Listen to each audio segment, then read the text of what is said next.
Karena memang salah satu watak orang Yahudi ini kan selalu mengaku bahwa dia itu adalah umat manusia pilihan Tuhan. Dan dia itu menganggap mereka ini adalah umat terbaik. Pokoknya yang paling benar hanya dia, orang lain yang berbeda dengan dia pasti salah. Itu gayanya Wahabi. Nggak mungkin. Orang-orang penganut Wahabi Salafi ini nggak mungkin jadi teroris. Rokok aja diharamkan kan. Rokok aja diharamkan yang membahayakan dirinya sendiri kok ini jadi teroris. Nggak mungkin katanya.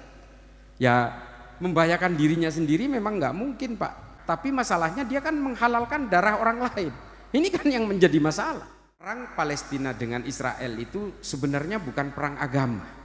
Makanya saya sering nantang kepada orang-orang Hizbut Tahrir Indonesia itu, mari kita bahas soal khilafah. Jangan percaya Pak.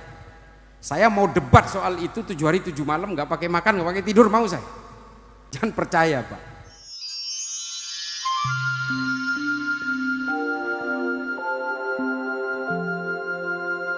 Bismillahirrahmanirrahim. Assalamualaikum warahmatullahi taala wabarakatuh. Yang saya hormati para masyayikh, para asatid dan seluruh dzurriyyah Sunan Giri, dan juga yang saya hormati semua adik-adik, anak-anakku yang mungkin jauh lebih muda dari saya dan siapapun yang ada di dalam majelis ini. Bapak Ibu sekalian, apa yang ingin saya sampaikan sebenarnya hari ini kan ada perang Pak. Ini antara Filistin dengan Israel. Ini memang lagi hangat-hangatnya. Dan saya memang sering kali diserang ketika ngomong bahwa perang Palestina dengan Israel itu sebenarnya bukan perang agama. Saya selalu ngomong seperti itu dan memang banyak yang protes. Karena memang banyak orang yang anggap ini perangnya agama ini. Perangnya antara orang Yahudi dengan orang Islam. Saya selalu menolak itu. Karena apa Pak? Karena apa? Karena perang antara orang Arab dengan orang Yahudi ini sudah terjadi sejak sebelum adanya agama Kristen. Sebelum Kristen ada, sudah ada perang antara orang Arab dan orang Yahudi Pak di situ. Sebelum Islam ada, itu sudah terjadi perang antara orang Kristen dan orang Yahudi juga. Dan ketika Islam itu lahir dalam bentuk agama dengan pemeluk-pemeluk di Timur Tengah, perang antara orang Islam dengan orang Yahudi dan orang Kristen itu sudah ada Pak di sana itu. Ini saya ceritakan sejarahnya. Sebelum Kristen itu ada, sudah ada perang antara orang Romawi dengan orang Yahudi Pak. Ini sebelum Kristen, sebelum Nabi Isa, sebelum ada Injil, jauh sebelum itu. Kira-kira 200 tahun sebelum Nabi Isa, itu sudah terjadi perang di Yerusalem dan Baitul Maqdis. Kalau kata orang Arab itu kan Baitul Maqdis. Dan itu nama umumnya Yerusalem. Itu sudah ada perang Pak. Yang berperang di sana itu namanya Kaisar Titus Vespasian. Sudah ada perang di situ. Dan lagi-lagi ketika itu mengatasnamakan agama. Kenapa mengatasnamakan agama? Sejak sebelum ada Kristen, sebelum ada Islam, di Yerusalem itu memang sudah menjadi ikatan sejarah dari berbagai kepercayaan yang ada sebelum itu.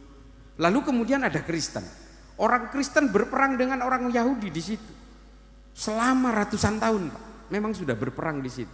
Lalu kemudian muncul Islam. Sudah ada perang juga antara orang Islam dengan orang Yahudi di situ. Karena memang salah satu watak orang Yahudi ini kan selalu mengaku bahwa dia itu adalah umat manusia pilihan Tuhan. Dan dia itu menganggap mereka ini adalah umat terbaik. Jadi orang lain ini kalah terbaiknya daripada orang Yahudi. Itu jadi kalau mau dibilang orang Yahudi ini punya bakat kesombongan, ya memang kesombongan. Memang banyak, dan itu di dalam sejarah-sejarahnya orang Kristen, sejarahnya orang Romawi, sejarahnya orang Islam. Perang selalu terjadi Pak, makanya di berbagai kitab-kitab tarikh, di dalam kitab-kitab sejarah Islam itu disebut bahwa Baitul Maqdis ini terbangun dari lapisan darah yang betul-betul setahap demi setahap. Jadi orang hari ini kalau datang ke Baitul Maqdis itu sebenarnya berada di tumpukan darah yang berlapis-lapis. Saking sering terjadinya perang di situ. Sampai orang Kristen Rusia, Pak, itu berperangnya di sana. Orang Islam pada zaman Bani As-Saffah, pada zaman As-Saffah, khalifah pertama pada zaman Bani Abbas ya, itu juga sudah berperang di situ. Nah, ini sebenarnya bukan perang antar agama, Pak. Kenapa saya mengatakan begitu? Ketika hari ini Gaza digempur habis-habisan dan korbannya itu ribuan orang hari ini, kurang lebih sekitar 1.500. Dan diperkirakan itu hampir 2.000 per hari ini. Kalau ini diidentikan dengan perangnya antara orang Yahudi dan orang Islam, berarti Islam dong yang kalah. Makanya saya katakan ini bukan perang agama, ini perangnya orang Arab dan orang Yahudi sebenarnya. Yang di Palestina sendiri bukan orang Islam semua. Teman saya, Pak, tiga-tiganya di Amerika ketika saya sekolah itu, tiga-tiganya orang Kristen dari Ramallah, orang Palestina, Pak. Dan saya punya teman Yahudi 2 orang, dia ini betul-betul penganut Torah Jesuit namanya. Ini justru menghendaki kemerdekaan terhadap Palestina dan anti terhadap negara Israel. Ini orang Yahudi yang rambutnya kriwil-kriwil pakai kayak topi petani hitam itu. Nah itu teman saya dua-duanya seperti itu. Dan dia paling anti dengan Israel dan dia justru mendukung kemerdekaan Palestina. Bukan orang Islam ya. Dan di Israel, Pak, kalau yang sudah pernah ke sana, itu ada masjid di sana. Di Israel sendiri di Tel Aviv itu ada masjid yang setiap waktu sholat ya azan pakai speaker, Pak, pakai toa seperti di sini. Biasa aja. Dan orang-orang yang berada di sekitaran masjid itu ya sama seperti orang di sini yang jualan berbagai makanan yang sangat Islam. Nah, ini adalah pertarungan antar bangsa. Kalau kita mengatakan ini bukan perang agama, iya.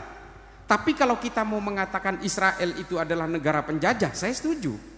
Karena memang ini adalah proses kolonisasi yang dilakukan oleh Israel. Ini mohon maaf, saya memang agak cerita ini karena agak nggak bisa saya menurunkan bagaimana cara saya menyampaikan. Karena memang sejarah-sejarah tentang peperangan di Israel ini banyak ditulis oleh berbagai ahli sejarah, terutama oleh Al-Mas'udi. Dan juga oleh ahli sejarah dari orang non-Islam, namanya Simon Sebag Montefiore. Diceritakan semua dan klop antara sejarah yang ditulis oleh para ahli sejarah Islam dan orang-orang non-Islam ini sama, ceritanya sama.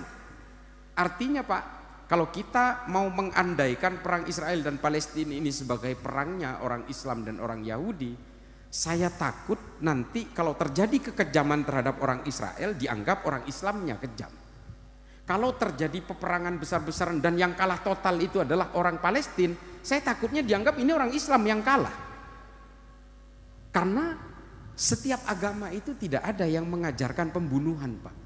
Tidak ada orang yang diajarkan untuk membunuh siapapun kecuali dalam peperangan yang saling serang. Ini di dalam Islam. Makanya Rasulullah diingatkan oleh Allah. Ketika dalam perjanjian Hudaibiyah dikatakan, Muhammad, kamu harus tahu bahwa perdamaian itu adalah kemenangan yang paling nyata. Artinya kita semua ini diminta untuk berdamai.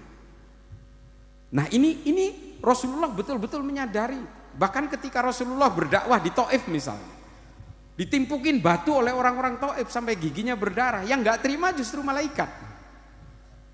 Yang nggak terima itu justru malaikat. Muhammad, mau dibalesin nggak mereka?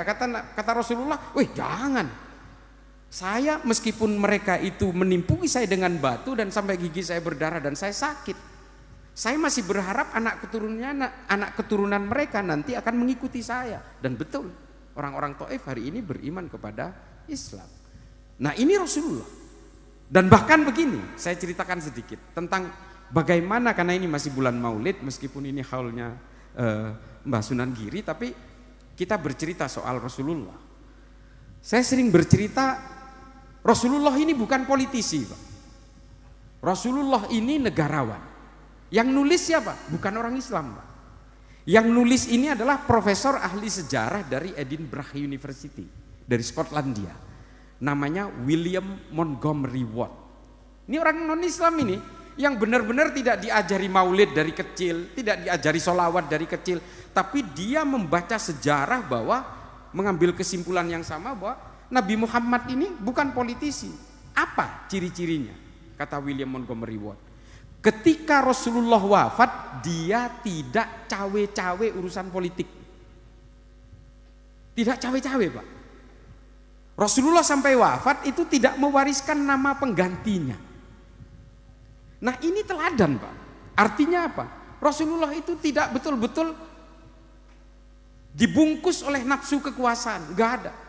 Sampai beliau wafat itu bahkan oleh para sahabat diminta, Rasulullah ini tolong tetapkan penggantinya supaya kami tidak bertikai satu sama lain, kata para sahabat. Rasulullah tetap nggak mau mengeluarkan nama penggantinya. Ini ditulis tuntas oleh Tariq At-Tabari, Ibnu Athir, Ibnu Katsir, Imam As-Suyuti, Al-Mas'udi, semua menerangkan. Semua menerangkan bahwa Rasulullah tidak pernah mewariskan nama penggantinya. Artinya apa? Orang Islam ini memang tidak boleh terjebak dalam berbagai kepentingan-kepentingan politik.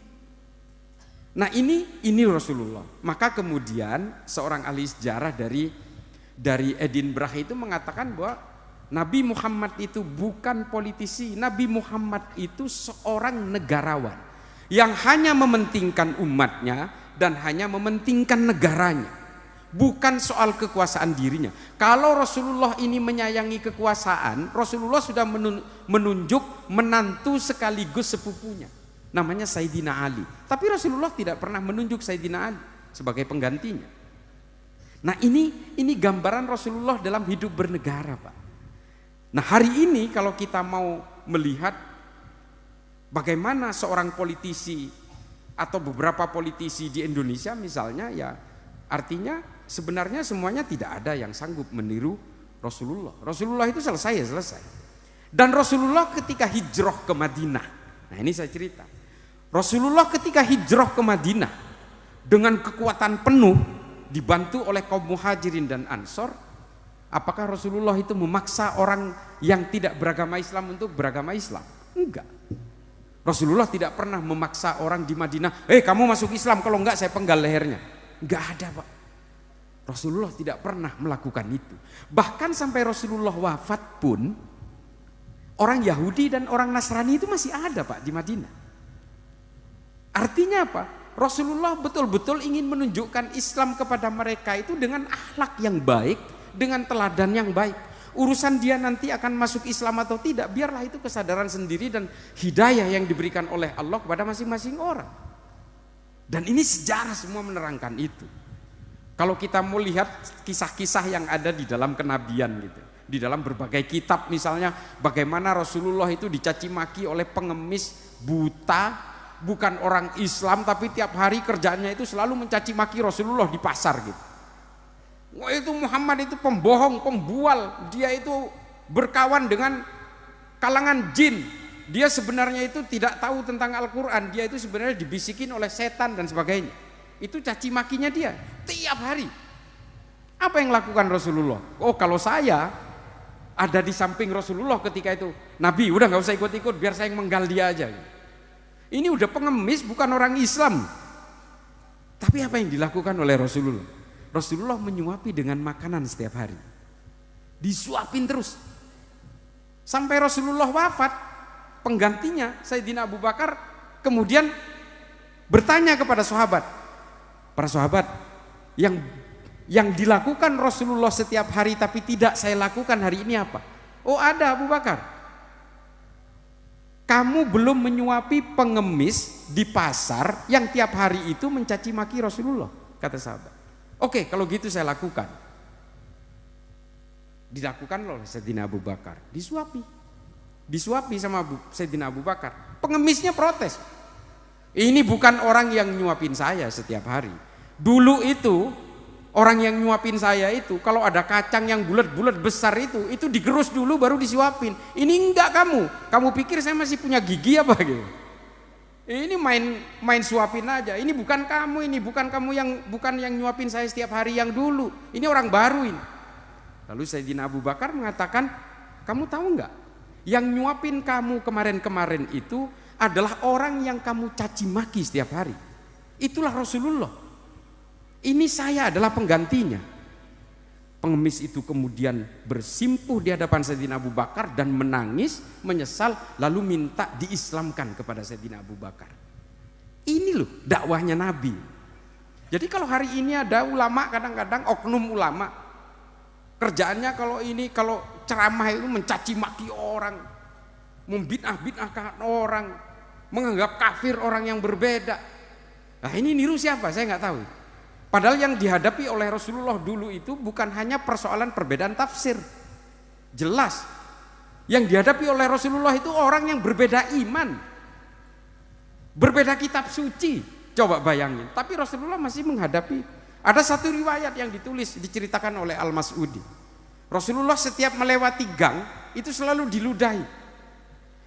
Lewat gang itu diludahi, lewat gang itu diludahi. Setiap lewat situ selalu diludahi. Suatu saat Rasulullah lewat, nggak ada yang meludahi. Rasulullah bertanya kepada sahabat, tumben ini nggak ada yang ngeludahin.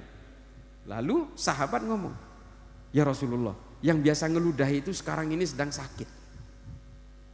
Jadi dia nggak bisa melongokkan kepalanya ke jendela untuk meludahin jenengan. Itu kata sahabat. Loh, ya ayo iyalah kita jenguk dia. Rasulullah menjadi orang pertama yang menjenguk orang itu. Ini loh Rasulullah itu. Rasulullah itu membawakan Islam dengan akhlak dan kemanusiaan. Tidak dengan tangan besi coba. Sampai ada orang Yahudi, Bapak Ibu sekalian, sampai ada orang Yahudi mau ikut berperang bersama Rasulullah dan gugur di perang Uhud itu gara-gara apa? Agama beda, kitab suci beda. Keimanan apalagi? Beda. Ajaran agama apalagi beda. Tapi karena dia itu mengagumi Rasulullah sehingga dia itu mau ikut berperang dalam perang Uhud. Namanya Mukhairik. Jadi korban perang Uhud itu bukan hanya orang Islam, Pak. Ada orang Yahudi namanya Mukhairik ibnu Ta'labah. Perang Uhud itu hari Sabtu, Pak. Hari Sabtu itu adalah hari Sabat, hari yang suci bagi orang Yahudi. Orang Yahudi itu kalau hari Sabat nyalakan api nggak boleh, keluar rumah nggak boleh. Jadi harus di dalam rumah dan mematikan lampu seperti hari nyepinya orang Hindu itu. Itu orang Yahudi. Nah, ketika hari Sabtu pagi Mukhairik mau keluar rumah, ditegur sama istri. Mukhairik, awakmu apa nang di? Ke suaminya. Kata Mukhairik, saya akan berperang bersama Muhammad. Ngapain kamu ikut perangnya mereka? Kamu ini hari Sabat, dilarang oleh agama kita untuk keluar rumah. Ini kamu gaya-gayaan mau perang lagi. Ini kata istrinya. Lalu kata Mukhairik, saya harus ikut berperang bersama Muhammad karena kita hidup nyaman di Madinah ini berkat kepemimpinannya Muhammad. Ini kata Mukhairik. Kita harus berterima kasih ketika negara ini sedang diserbu oleh orang-orang dari Mekah, orang-orang Quraisy, maka saya harus bersama Muhammad untuk ikut berperang menjaga negara ini. Ini kata Mukhairik. Lalu kemudian, ya udah kalau itu kemauan kamu. Sehingga kemudian Mukhairik meminta secari kertas, Pak, kepada istrinya. Ambilin saya secari kertas. Lalu Mukhairik membuat surat wasiat. Kalau dia mati di perang Uhud, 3 kebun kurmanya akan dihibahkan kepada Rasulullah, kepada Muhammad. Ditulis. Kemudian di situ dia stempel dengan lilin. Dipegang oleh istrinya. Berangkat Mukhairik berperang. Dia meninggal, Pak, di perang. Mukhairik gugur dalam perang Uhud ketika menjaga bukit supaya orang-orang kafir Quraisy tidak mencapai bukit untuk membunuh Rasulullah yang ada di bagian atas. Mukhairik ada di bagian bawah itu. Di dalam berbagai kitab-kitab tarikh yang lain tidak diterangkan posisinya, tapi kalau di dalam Al-Mas'udi dan juga di dalam Sirajuddin, di dalam kitab tarikhnya disebut bahwa dia posisinya ada di menjelang naik ke Gunung Uhud itu. Gugur, Pak. Yang merasa kebingungan siapa di situ? Yang merasa kebingungan itu para sahabat. Bingung ini para sahabat. Ya Rasulullah, ini saya terus terang ini punya permasalahan. Kenapa? Ini ada orang menjadi syahid, seorang syuhada, gugur, tapi bukan orang Islam. Nguburinnya seperti apa ini? Mau dimakamkan seperti apa ini Mukhairik ini? Karena dia bukan orang Islam. Lalu kata Rasulullah, kalian gak usah bingung. Berikan jenazahnya Mukhairik ini kepada keluarganya. Biarkan keluarganya memakamkan sesuai dengan keyakinannya. Ini kata Rasulullah. Urusan mukhairik ini akan masuk neraka atau masuk ke sorga, biarlah Allah yang akan memutuskan. Ini kata Rasulullah. Lalu yang direkam oleh berbagai kitab hadis, termasuk kitabnya Imam Bukhari, ini yang direkam Pak. Mukhairik adalah sebaik-baiknya orang Yahudi. Ini yang direkam Pak dan sahih, ditashih oleh Imam Bukhari. Cerita di balik itu, asbabul wurudnya dari hadis ini adalah kejadian tadi Pak. Setelah kemudian diserahkan jenazahnya Mukhairik kepada keluarganya, istrinya Mukhairik memberikan surat wasiat tadi kepada Rasulullah. Muhammad, sebelum Mukhairik berangkat untuk berperang, ini ada surat wasiat. Lalu oleh Rasulullah, warisan dari Mukhairik yang dihibahkan ini dijual oleh Rasulullah, dijadikan uang dan dijadikan sebagai modal awal Baitul Mal pertama di Madinah, untuk menyantuni janda-janda perang dan anak yatim korban perang. Rasulullah Baitul Mal pertama itu Pak, dari modalnya, dari warisannya orang Yahudi yang bernama Mukhairik ibnu Ta'labah ini, dari suku Bani Koinuka namanya. Ini ada di dalam kitab sejarah, ditulis itu Pak. Nah, sejarah ini memang tidak banyak yang menyampaikan, karena apa? Banyak orang-orang Arab pada abad ke-15 dan ke-16 sudah bermusuhan dengan orang Israel, sehingga sejarah seperti ini yang disembunyikan supaya orang-orang Islam terus memupuk kebencian dan dendam kepada orang-orang Yahudi di Israel. Padahal tidak semua orang Yahudi itu setuju dengan Israel. Bahkan orang Israel pun juga ada yang melawan pemerintahannya sendiri karena tidak memerdekakan Palestina. Nah ini Bapak Ibu sekalian, dari kisah tadi saya punya dua dalil. Ada beberapa ustadz, terutama ustadz dari Hizbut Tahrir Indonesia, pengusung khilafah, yang mengatakan di dalam Islam tidak ada dalilnya membela tanah air. Nah ini dalilnya Pak. Kalau perang-perang pada masa Rasulullah itu adalah perang agama, Rasulullah tidak akan mewajibkan untuk ikut perang kepada orang-orang Nasrani dan orang Yahudi. Tapi karena ini perang membela tanah air, maka Rasulullah mewajibkan kepada siapapun yang ada di Madinah untuk ikut berperang. Dan Rasulullah selalu mengatakan orang yang menolak perang apapun agamanya, bukan hanya orang Nasrani dan orang Yahudi, termasuk orang Islam yang tidak mau ikut berperang bersama Nabi, disebut sebagai orang-orang yang munafik. Jadi stigma pelekatan munafik adalah kepada orang-orang yang tidak mau berjuang untuk tanah airnya sendiri, apapun agamanya. Nah makanya kemudian perang-perang pada zaman Rasulullah itu adalah perang-perang membela tanah air Pak. Makanya kemudian Rasulullah mewajibkan kepada siapapun di Madinah untuk ikut berperang. Yang gak ikut berperang munafik, siapapun dia. Ini dalilnya kisah tadi. Artinya apa? Keikutsertaan Mukhairik yang bukan orang Islam dalam perang ini karena memang Rasulullah mewajibkan kepada orang-orang yang berdiam di dalam satu negara bernama Madinah. Yang kedua dalilnya apa? Ada orang tanya, Cak Islah, ini ada Cina mau nyumbang ke masjid ini. Banyak ini sumbangannya, mau ditolak apa mau diterima? Ya saya selalu ngomong, terima aja. Modal Baitul Mal pertama yang didirikan Rasulullah itu juga karena warisan dari orang Yahudi kok. Terima aja, duit itu bos. Daripada cuma nyetop angkot pakai halo-halo itu, terima aja. Terus atau ngandalin kotak yang digilir, enggak selesai-selesai. Kalau ada pengusaha besar, meskipun dia bukan orang Islam tapi dia mau memakmurkan masjid, terima aja duitnya. Duit kok. Lumayan bisa bikin menara 4 biji. Jadi terima aja, terima Pak. Urusan amal kan ada kalkulatornya sendiri. Apakah amal dia itu nggak diterima atau enggak oleh Allah, ya itu biarlah itu menjadi kalkulatornya langit. Tapi yang jelas itu akan memakmurkan masjid dan memberikan fasilitas kepada orang Islam untuk bisa bertemu dengan Allah di situ. Terima aja Pak. Sampean udah pernah ke Mekah atau umroh atau haji. Itu kan ada kereta Pak. Sekarang dari Madinah sampai ke Jeddah itu ada kereta cepat sekali 300 km per jam. Itu Cina Pak. Cina itu yang investasi di situ, dan bahkan ada hibah dari Cina untuk beberapa rangkaian kereta apinya disumbangkan oleh pemerintah Cina. Cina, makanya petunjuknya kalau di dalam kereta itu selain bahasa Arab ada bahasa Cinanya juga. Makanya jangan terlalu galak juga kepada negara Cina itu, karena Saudi hari ini betul-betul menerima semua fasilitas itu. Bahkan perluasan di Masjidil Haram itu banyak yang hibah dari pemerintah Cina. Artinya jangan melihat bangsa, kita lihat moral dan amalnya saja. Itu kalau saya sederhana saja melihat.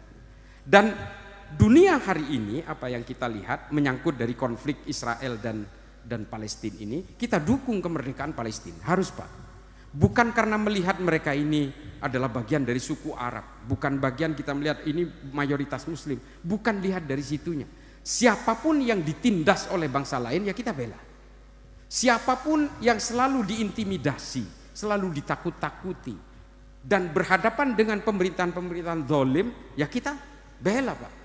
Apalagi Palestina yang isinya memang seluruhnya umat Muslim. Tapi bagaimanapun perang tidak akan pernah menyelesaikan masalah.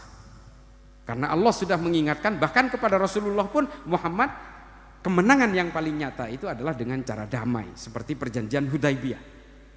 Nah, perang itu tidak akan bisa Pak menyelesaikan suatu masalah. Perang itu hanya mewariskan dendam demi dendam. Setiap tetes darah itu dendam Pak, bukan hanya perang. Orang Carok di Madura itu nggak habis-habis dendamnya karena darah yang menetes untuk kehilangan satu nyawa.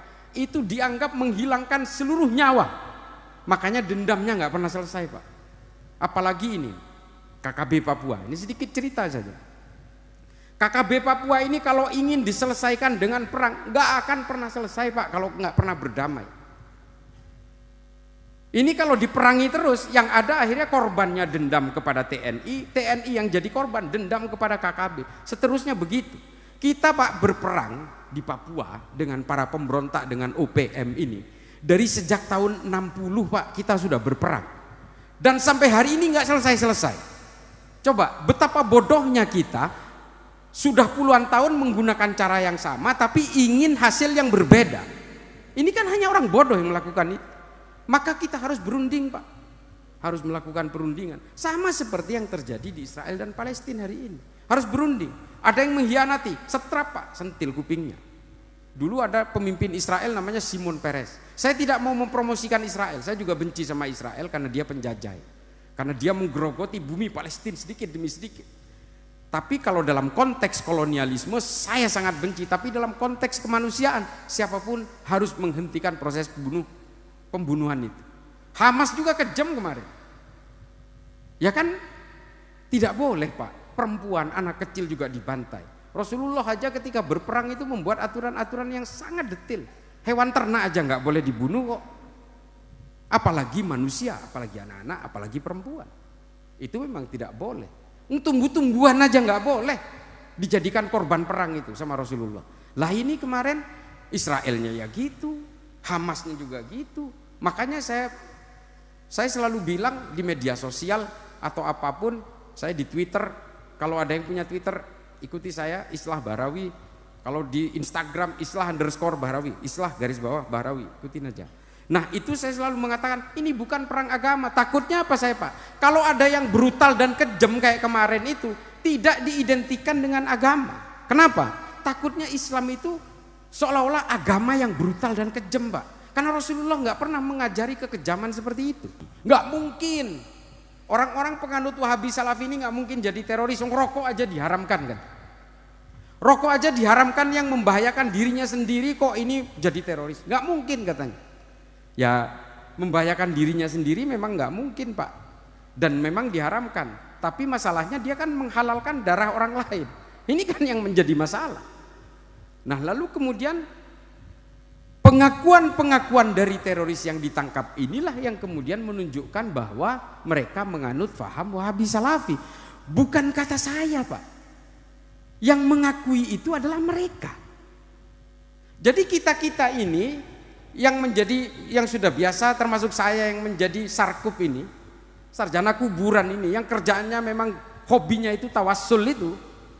Seperti kita ini kita memang sudah dikafirkan oleh mereka. Nah yang menjadi masalah Pak, kalau memang mereka ini sudah merasa bahwa dia pasti akan masuk surga, sementara kita ini semua yang senang dengan tawassul dan senang dengan maulidan kepada Rasulullah ini dianggap udah akan masuk neraka, terus ngapain mereka gelisah dengan kita coba? Ini kan yang menjadi masalah. Sehingga apa?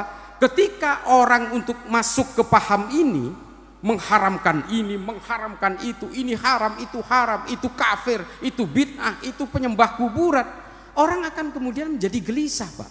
Seolah-olah dia dijepit tembok kanan kiri, mau begini haram, gitu haram, bang haram. Mengatakan tidak ada di Quran dan hadis yang menerangkan secara eksplisit mengharamkan rokok itu. Kalau cuma alasannya karena membahayakan diri sendiri lalu diharamkan Pak, waduh jangankan itu Pak, pilot itu jauh lebih bahaya itu. Dia menanggung nyawa semua penumpang di situ dan nyawa penumpang satu pesawat itu dititipkan di kantongnya pilot itu.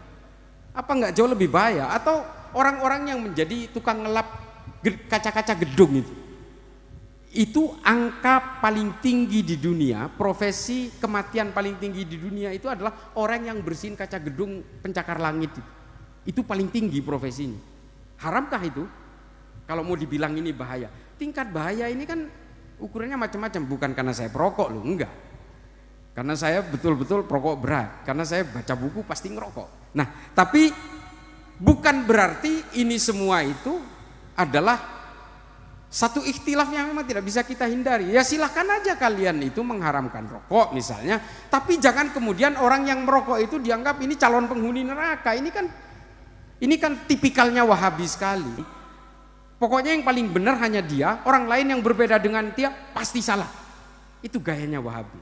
Setiap agama itu tidak ada yang mengajarkan pembunuhan Pak. Tidak ada orang yang diajarkan untuk membunuh siapapun kecuali dalam peperangan yang saling serang. Ini di dalam Islam. Makanya Rasulullah diingatkan oleh Allah ketika dalam perjanjian Hudaibiyah dikatakan, Muhammad, kamu harus tahu bahwa perdamaian itu adalah kemenangan yang paling nyata. Artinya kita semua ini diminta untuk berdamai. Nah ini Rasulullah betul-betul menyadari. Bahkan ketika Rasulullah berdakwah di Taif misalnya, ditimpukin batu oleh orang-orang Taif sampai giginya berdarah. Yang nggak terima justru malaikat. Yang nggak terima itu justru malaikat. Muhammad mau dibalesin nggak mereka? Kata Rasulullah, wih jangan. Saya meskipun mereka itu menimpuki saya dengan batu dan sampai gigi saya berdarah dan saya sakit, saya masih berharap anak keturunan mereka nanti akan mengikuti saya. Dan betul, orang-orang Taif hari ini beriman kepada Islam. Nah ini Rasulullah itu selesai.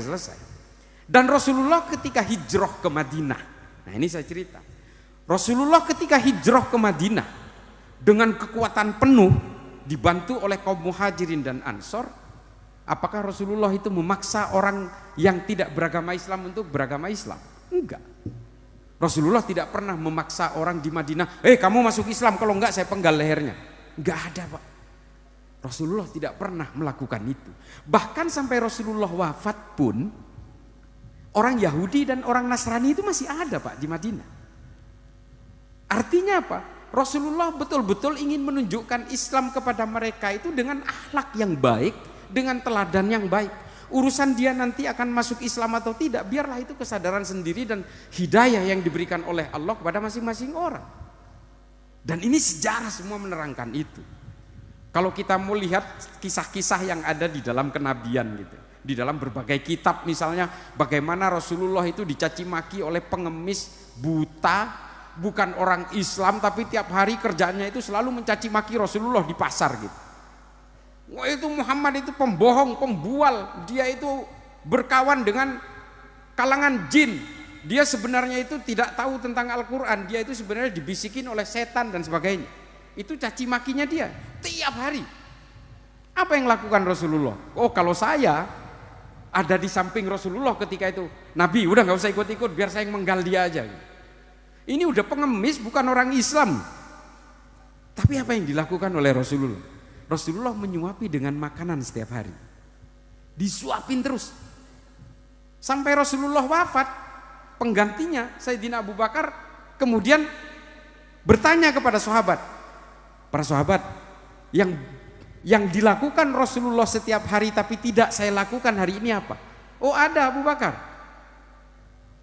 Kamu belum menyuapi pengemis di pasar yang tiap hari itu mencaci maki Rasulullah, kata sahabat.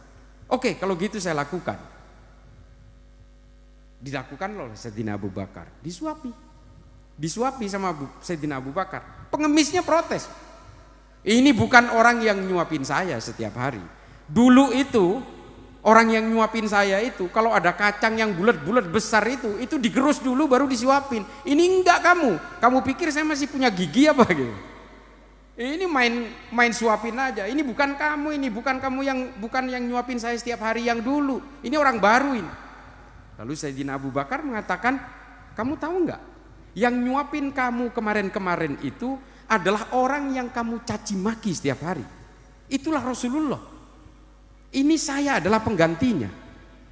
Pengemis itu kemudian bersimpuh di hadapan Sayyidina Abu Bakar dan menangis, menyesal, lalu minta diislamkan kepada Sayyidina Abu Bakar. Ini loh dakwahnya Nabi. Jadi kalau hari ini ada ulama, kadang-kadang oknum ulama, kerjaannya kalau ceramah itu mencaci maki orang, membid'ah-bid'ahkan orang, menganggap kafir orang yang berbeda. Nah ini niru siapa? Saya nggak tahu. Padahal yang dihadapi oleh Rasulullah dulu itu bukan hanya persoalan perbedaan tafsir. Jelas. Yang dihadapi oleh Rasulullah itu orang yang berbeda iman. Berbeda kitab suci. Coba bayangin. Tapi Rasulullah masih menghadapi. Ada satu riwayat yang diceritakan oleh Al-Mas'udi. Rasulullah setiap melewati gang itu selalu diludahi. Lewat gang itu diludahi. Lewat gang itu diludahi. Setiap lewat situ selalu diludahi. Suatu saat Rasulullah lewat, nggak ada yang meludahi. Rasulullah bertanya kepada sahabat, tumben ini nggak ada yang ngeludahin. Lalu sahabat ngomong, ya Rasulullah, yang biasa ngeludahi itu sekarang ini sedang sakit. Jadi dia nggak bisa melongokkan kepalanya ke jendela untuk meludahin jenengan. Itu kata sahabat. Loh, ya ayo iyalah kita jenguk dia. Rasulullah menjadi orang pertama yang menjenguk orang itu. Ini loh Rasulullah itu. Rasulullah itu membawakan Islam dengan akhlak dan kemanusiaan.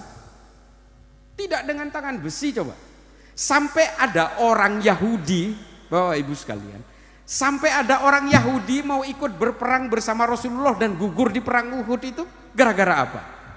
Agama beda, kitab suci beda. Keimanan apalagi? Beda. Ajaran agama apalagi beda. Tapi karena dia itu mengagumi Rasulullah sehingga dia itu mau ikut berperang dalam perang Uhud. Namanya Mukhairik. Jadi korban perang Uhud itu bukan hanya orang Islam, Pak. Ada orang Yahudi namanya Mukhairik ibnu Ta'labah. Kalau kemudian hari ini tafsir-tafsir itu dipakai seolah-olah kalau menjadi Islam harus benci sama orang yang berbeda. Seolah-olah kalau ketemu orang kafir bunuh aja semua. Itu kan ajaran-ajaran yang dipeluk oleh orang-orang Wahabi hari ini. Karena dulu orang-orang Wahabi ini nggak ada yang setuju terhadap kelompok-kelompok yang berseberangan dengan dia ketika mereka ingin memerdekakan diri dari Kekaisaran Utsmani. Bahkan maulidan juga diharamkan, tahlil diharamkan, ziarah kubur diharamkan, musik diharamkan, semua diharamkan. Karena apa? Karena mereka itu ingin membangun kekuatan untuk keluarga Ibnu Saud. Dan ketika itu semua yang diharamkan ini adalah antitesis dari Kekaisaran Utsmani. Ini semua adalah persoalan politik, Pak. Mengapa orang Wahabi itu mengharamkan penghormatan terhadap dzurriyyah Rasulullah misalnya? Karena lawan politiknya itu seorang dzurriyyah Rasulullah namanya Ibnu Rasyidin dari kota Ha'il.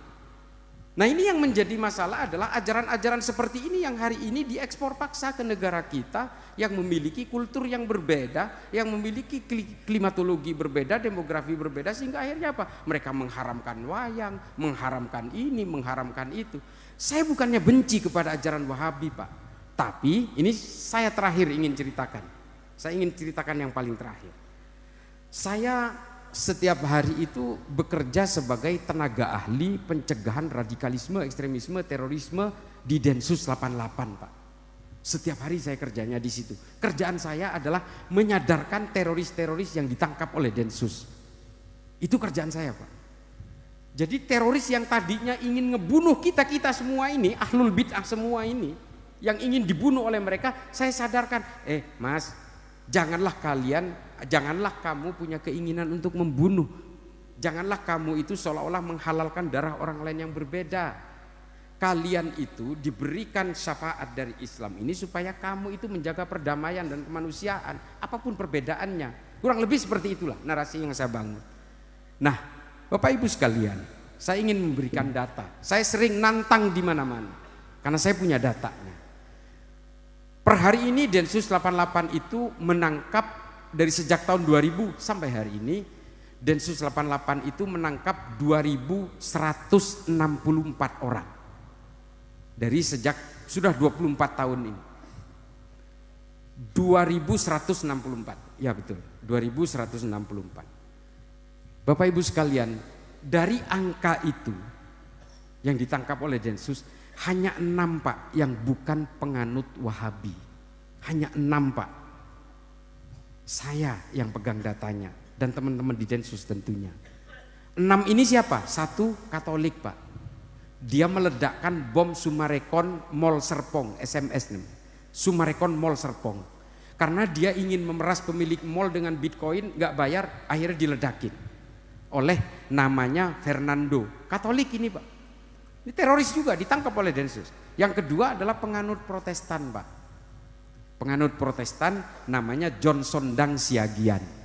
Dia ingin membakar pos polisi Jatiwarna karena dia terpapar ajaran kiri, namanya anarkisme, atau kelompoknya disebut dengan anarko-sindikalisme. Nah ini 2 itu. 4 lainnya kurang lebih ubudiyah dan amaliyahnya sama seperti kita. Cuma ini adalah kelompok orang yang ingin menggantikan Negara Kesatuan Republik Indonesia dengan khilafah. Yang 4 ini, bukan NU, bukan. Nah, dari 6 orang ini 2158 orang lainnya ini adalah penganut faham Wahabi. Saya ini termasuk orang yang tidak pernah gelisah oleh perbedaan yang dianut oleh orang lain Pak. Nggak pernah. Saya biarin aja, itu nafsi-nafsi. Saya tidak pernah gelisah oleh berbagai perbedaan, meskipun orang itu mengharamkan saya untuk maulidan, saya tetap maulidan, nggak pernah gelisah. Tapi ketika ada ajaran yang cenderung mengkafir-kafirkan orang, ahlan Syahid,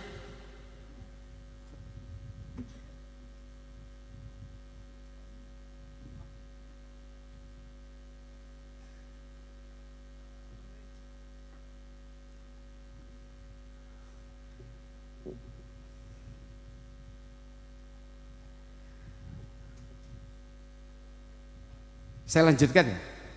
Ini bagian terakhir. Saya ingin menceritakan kenapa orang itu cenderung menjadi teroris ketika menganut faham yang namanya Wahabi. Ini kemudian yang saya banyak diprotes Pak oleh ulama-ulama dan ustadz-ustadz Wahabi Salafi. Nggak mungkin orang-orang penganut Wahabi Salafi ini nggak mungkin jadi teroris. Rokok aja diharamkan kan? Rokok aja diharamkan yang membahayakan dirinya sendiri, kok ini jadi teroris? Nggak mungkin katanya. Ya membahayakan dirinya sendiri memang nggak mungkin Pak, dan memang diharamkan. Tapi masalahnya dia kan menghalalkan darah orang lain. Ini kan yang menjadi masalah. Nah lalu kemudian pengakuan-pengakuan dari teroris yang ditangkap inilah yang kemudian menunjukkan bahwa mereka menganut faham Wahabi Salafi. Bukan kata saya Pak. Yang mengakui itu adalah mereka. Jadi kita-kita ini yang sudah biasa, termasuk saya yang menjadi sarkup ini, sarjana kuburan ini, yang kerjaannya memang hobinya itu tawassul itu, seperti kita ini kita memang sudah dikafirkan oleh mereka. Nah yang menjadi masalah Pak, kalau memang mereka ini sudah merasa bahwa dia pasti akan masuk surga, sementara kita ini semua yang senang dengan tawassul dan senang dengan maulidan kepada Rasulullah ini dianggap udah akan masuk neraka. Terus ngapain mereka gelisah dengan kita coba? Ini kan yang menjadi masalah. Sehingga apa? Ketika orang untuk masuk ke paham ini, mengharamkan ini, mengharamkan itu, ini haram, itu kafir, itu bid'ah, itu penyembah kuburan, orang akan kemudian menjadi gelisah Pak. Seolah-olah dia dijepit tembok kanan kiri, mau begini haram, gitu haram, bank haram. Tadinya itu kerjanya di bank jadi tukang parkir misal, oh ini haram karena kamu jadi tukang parkir di bank. Wah akhirnya berhenti Pak, jadi pengemudi ojol Grab. Oh ada OVO ini, ada bank juga di situ, wah udahlah berhenti. Akhirnya apa? Ujung-ujungnya dia jualan habatus saudah Pak. Dia nggak tahu impor habatus saudah dari Arab itu pakai bank juga. Terus setiap hari yang dia pakai itu produk bank namanya uang. Udah jelas Bank Indonesia kok. Dia dipakai buat beli makanan, dimakan setiap hari itu kan pakai produk bank. Fikih itu kan tabiut tabiun katanya. Kalau di hulunya haram sampai ke hilir haram. Lah ini enggak. Dia naik haji umroh masih pakai pesawat loh. Pesawat itu Pak, maskapai enggak ada yang beli lunas. Itu semua nyicil pakai uang berbunga itu. Artinya apa? Yaitu kalau mengharamkan bank, mengharamkan cicilan-cicilan itu, ya sudah. Jangan naik pesawat, jalan kaki aja kalau ke Mekah. Nah ini kan yang kadang-kadang tidak disadari oleh mereka, makanya kemudian Majelis Ulama Mesir, Darul Iftah menghalalkan bank konvensional supaya apa? Supaya kita tidak menjadi orang munafik Pak. Kalau kita mengharamkan yang di hulu sampai ke hilir itu kan akhirnya jadi ikut haram. Termasuk rokok Pak. Coba bayangin, berapa ratus ribu orang jadi pengangguran yang hari ini hidupnya dari tembakau ini. Mulai dari petani sampai ke karyawan pabrik rokok sampai distributornya. Sementara ini kata Syekh Abdul Ghani An-Nabulsi mengatakan tidak ada di Quran dan hadis yang menerangkan secara eksplisit mengharamkan rokok itu. Kalau cuma alasannya karena membahayakan diri sendiri lalu diharamkan Pak. Waduh jangankan itu Pak, pilot itu jauh lebih bahaya itu. Dia menanggung nyawa semua penumpang di situ dan nyawa penumpang satu pesawat itu dititipkan di kantongnya pilot itu. Apa nggak jauh lebih bahaya? Atau orang-orang yang menjadi tukang ngelap kaca-kaca gedung itu angka paling tinggi di dunia, profesi kematian paling tinggi di dunia itu adalah orang yang bersihin kaca gedung pencakar langit itu paling tinggi profesinya. Haramkah itu? Kalau mau dibilang ini bahaya, tingkat bahaya ini kan ukurannya macam-macam, bukan karena saya perokok loh, enggak. Karena saya betul-betul perokok berat, karena saya baca buku pasti ngerokok. Nah, tapi bukan berarti ini semua itu adalah satu ikhtilaf yang memang tidak bisa kita hindari. Ya silahkan aja kalian itu mengharamkan rokok misalnya, tapi jangan kemudian orang yang merokok itu dianggap ini calon penghuni neraka. Ini kan tipikalnya Wahabi sekali. Makanya saya bukannya benci Pak kepada Wahabi, itu silahkan aja kalau memang mereka tidak mengganggu orang. Ini masalahnya kan memecah belah Pak. Hari ini Pak di kampung saya di Madura, kakek saya punya pesantren yang umurnya sudah 1 abad lebih Pak. Ada salah satu keturunannya kakek saya sendiri. Dia membawa ajaran Wahabi ini sehingga apa? Satu desa itu semuanya dianggap sebagai orang-orang zindik Pak semua. Bahkan dia nulis, bikin banner besar di pesantren. Pesantren kakek saya namanya An-Nawawiyah. Dia bikin banner besar Aswaja, aliran sesat warisan jahiliyah. Itu loh. Coba. Ini kan artinya membangun kegelisahan-kegelisahan. Di Jawa misalnya, dia mengharamkan wayang, mengharamkan ini, mengharamkan itu. Budaya-budaya yang sudah melekat dan sudah dibawa oleh Wali Songo sebagai medium syiar, medium dakwah, itu akhirnya semua diharamkan. Termasuk juga Pak, kalau kita nulis 10 kan 1 dan 0. Yang menciptakan angka 0 itu Pak, namanya Al-Khawarizmi. Orang Islam nih. Hari ini sama orang Wahabi dikafirkan karena dia berasal dari Persia. Mereka terpengaruh oleh Iran hari ini. Coba bayangin. Padahal Khawarizmi ini bukan Syiah, dia ini adalah penganut Ahlus Sunnah wal Jamaah kalau kita lihat berbagai kitab-kitab fikihnya. Nah ini yang orang Wahabi semua hari ini berusaha dibungkam. Kalau ada orang yang bersuara lewat ilmu pengetahuan, dibungkam. Bahkan orang-orang seperti Syekh Abdul Ghani An-Nabulsi, bahkan Al-Isfahani yang menceritakan tentang musik di dalam Islam, karena mereka mengharamkan musik, lalu Al-Isfahani pun dikafirkan. Coba, ini cara orang Yahudi, pokoknya yang paling benar, Yahudi, Wahabi, pokoknya yang paling benar hanya dia, orang lain yang berbeda dengan dia pasti salah. Itu gayanya Wahabi. Nah ini Bapak Ibu sekalian, mengapa kita berusaha harus membentengi diri supaya kita tidak Dengan menjadi Islam kita tidak boleh membenci, Pak. Karena saya sering katakan DNA-nya Islam itu hanya dua. Satu, akhlakul karimah. Yang kedua adalah rahmatan lil alamin. Gak ada lagi. Ini Rasulullah mewariskan itu. Saya sering bercerita, Rasulullah ini bukan politisi, Pak. Rasulullah ini negarawan. Yang nulis siapa? Bukan orang Islam, Pak. Yang nulis ini adalah profesor ahli sejarah dari Edinburgh University, dari Skotlandia. Namanya William Montgomery Watt.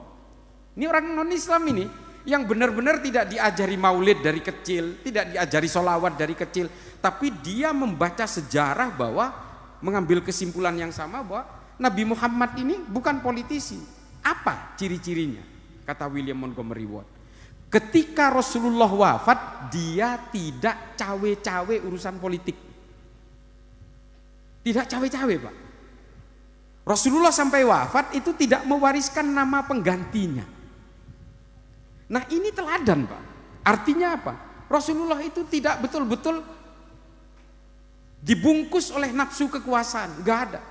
Sampai beliau wafat itu bahkan oleh para sahabat diminta, Rasulullah ini tolong tetapkan penggantinya supaya kami tidak bertikai satu sama lain, kata para sahabat.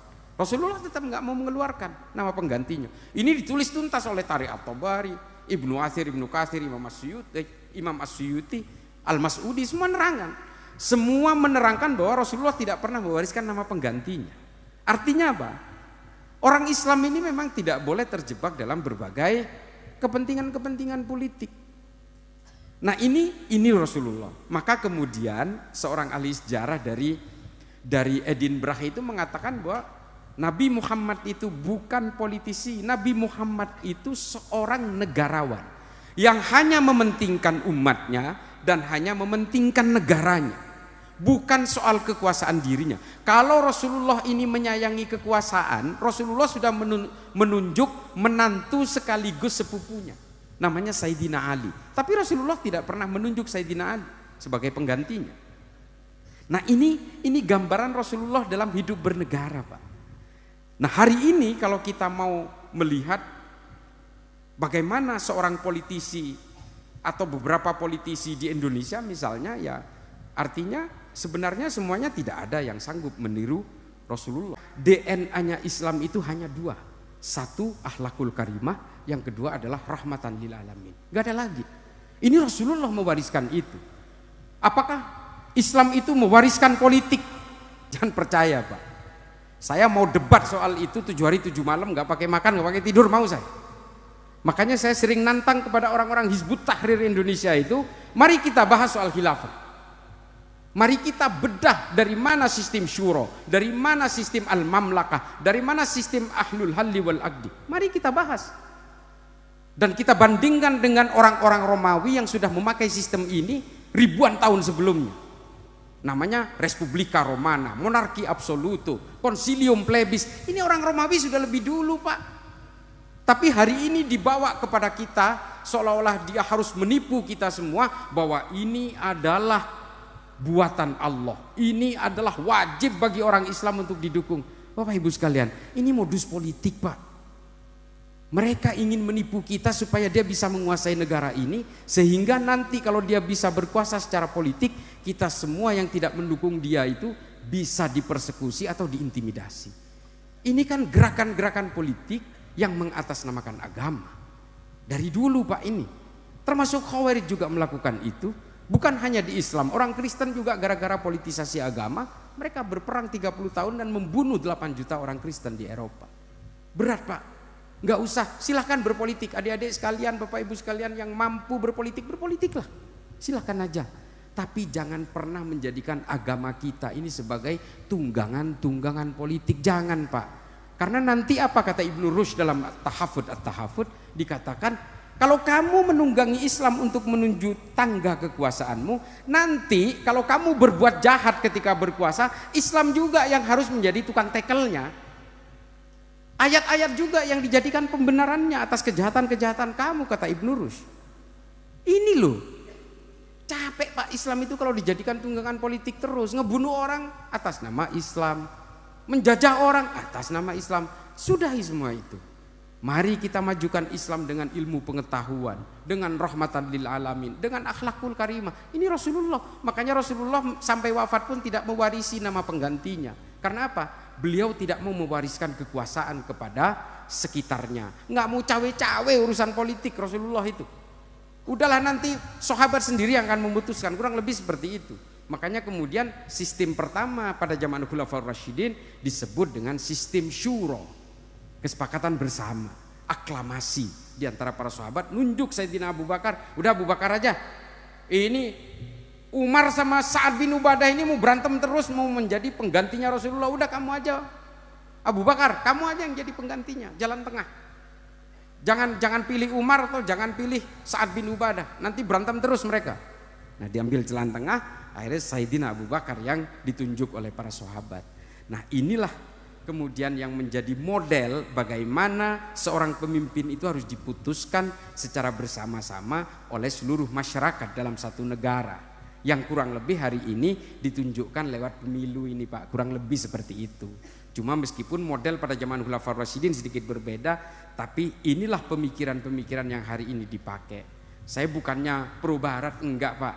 Saya ini tetap orang Madura, tetap makan nasi jagung Pak sampai hari ini. Nggak ada perubahan. Mentang-mentang saya sekolah di Amerika banyak dituduh, wah ini orang Kristen yang disusupkan memecah belah orang Islam. Wallahi nggak ada Pak. Saya hanya ingin memajukan bagaimana cara berislam itu secara toleran, bagaimana Islam ini dibawakan dalam kemanusiaan dan kedamaian. Saya tidak ada maksud lain Pak. Saya mau cari harta di sini, enggak Pak. Saya mau numpang hidup di NU untuk berceramah seperti ini, enggak Pak. Tanyakan ke siapapun yang sudah pernah ngundang saya, silahkan tanyakan soal itu. Saya nggak pernah mau cari numpang hidup di sini Pak. Saya hidupnya ya begini-begini aja, cukup Pak. Yang penting saya bisa makan, anak istri saya makan, anak-anak saya bisa sekolah, udah cukup. Nggak perlu saya mimpi punya Alphard apa, udah kijang doyok aja udah cukup saya Pak. Murah, irit bensin, onderdilnya banyak KW-nya ini. Ada KW1, KW2 kayak itu, wah senang sekali saya. Jadi Bapak Ibu sekalian, mohon maaf kurang lebihnya itu saja karena masih ada Mbak Yai, Mas Rihan, dan juga ada Syahid Zulfikar.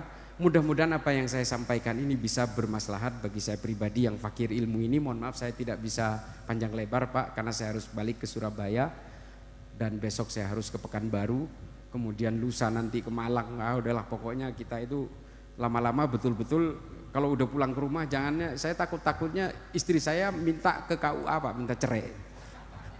Nggak pernah dikelonin istri saya.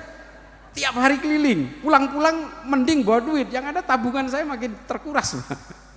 Karena saya nggak mau dikasih honor. Jadi Bapak Ibu sekalian, mudah-mudahan ini bisa menjadi maslahat bagi seluruh siapapun yang ada di dalam majelis ini. Akhiron, ihdinas siratal mustaqim, wallahul muwafiq ila aqwamit thoriq. Wassalamualaikum warahmatullahi taala wabarakatuh.